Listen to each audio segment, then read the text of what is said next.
Hey there, I'm LouAnn and I'm the founder of Inspirational Leading Academy, a collaborative Amazon #1 bestseller, and I help people take the stop out of their start. Allow me to ask you a question. Have you ever been talked about? Now, sometimes being talked about is awesome. For instance, right before a big birthday, you see your friends whispering in a corner and you just wonder if some really fun surprise is coming your way. Other times, you see people whispering in a corner and it doesn't feel as good. Other times, some talk comes back to you through the loop of friends, something that's hateful, something that's a lie, something that feels like a stab in your heart. Have you ever felt that? I have certainly felt the pain of being talked about.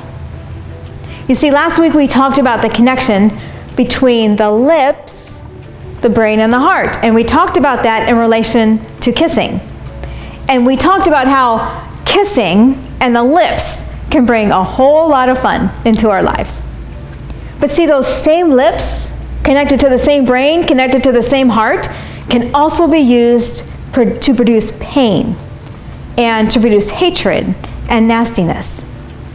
And it never feels good when we're talked about, and it doesn't matter who does it. It just is not a fun experience.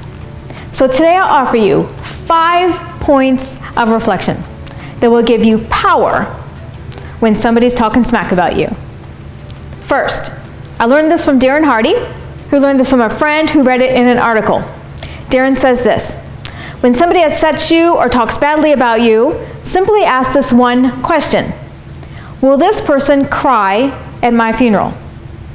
Now, Darren's friend learned in this article that when a person dies, on average, there are 10 people who care enough to cry at their funeral.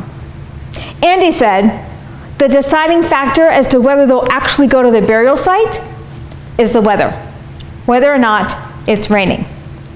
So Darren just simply asks himself, when someone is treating him badly or talking badly about him, will this person cry when I die? And I will add another perspective. When someone's talking badly about you, ask this question: will you cry when that person dies? Now, it's okay to admit that probably the answer is no. So, first thing we want to do when someone is talking smack about us is just assess our relationship. If they're not going to cry when you die and you're not going to cry when they die, then you can probably fluff it off very easily. Second, remember this truth: hurting people hurt others at a far greater value than they were originally hurt. We've all heard that saying, hurting people hurt others, but it's not entirely accurate, because what happens is people get hurt and then they fester, sometimes for years or lifetimes. And when that hurt finally bursts out of them, oftentimes it's in hatred or awful talk about somebody else. When that hatred bursts out of them, it's at a far greater level than of what they originally were hurt.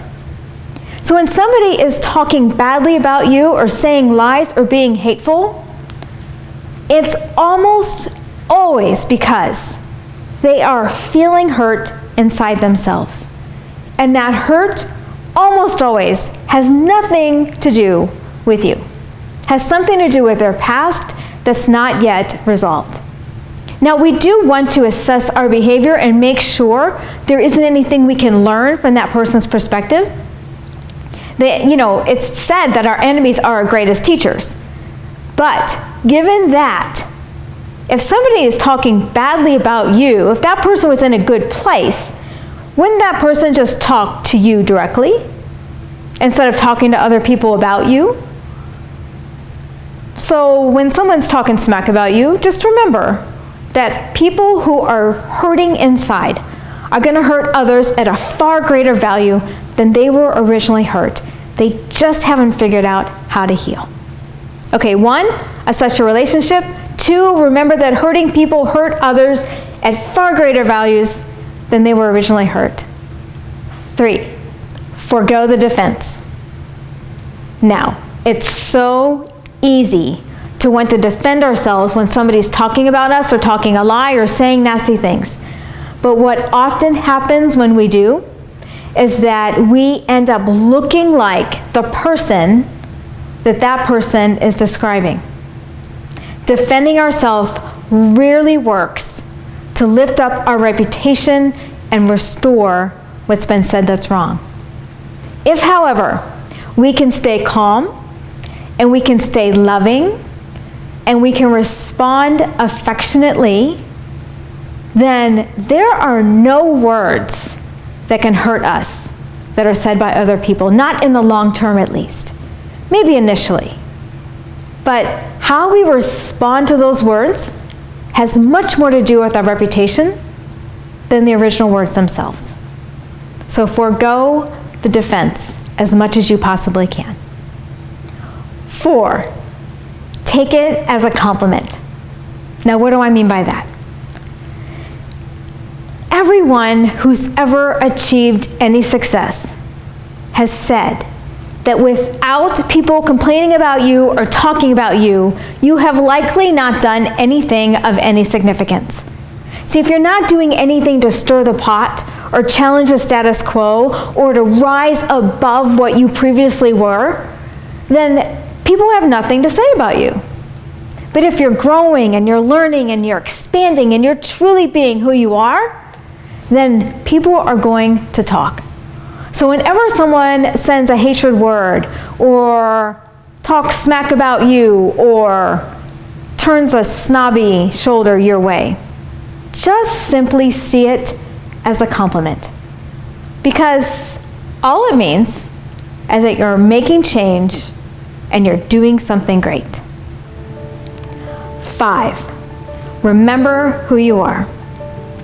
Now, when people talk badly about other people, all it means is that they don't understand the magnificence of each individual human. You see, each one of us is a creative work of art. Each one of us is magnificent and beautiful and powerful and creative and imaginative. Each one of us can change the world. Each one of us can change the circles around us. Each one of us can make a difference. So when people talk badly about other people, those people are simply forgetting that every single human being is a magnificent, creative, powerful work of art. If we would simply remember that every time we see another person, then all of our relationships will elevate in their quality. So when someone talks badly about you or lies or spreads hatred, don't let it bother you, because you know who you truly are. So there you have it. 5 principles to take the power away from backstabbing and smack talking and put it back into yourself so you can get on with your day and get on with your life and get on with creating your dreams. As we say in our academy, be inspired, be inspirational, and be a leader. You're changing someone's life simply by being you.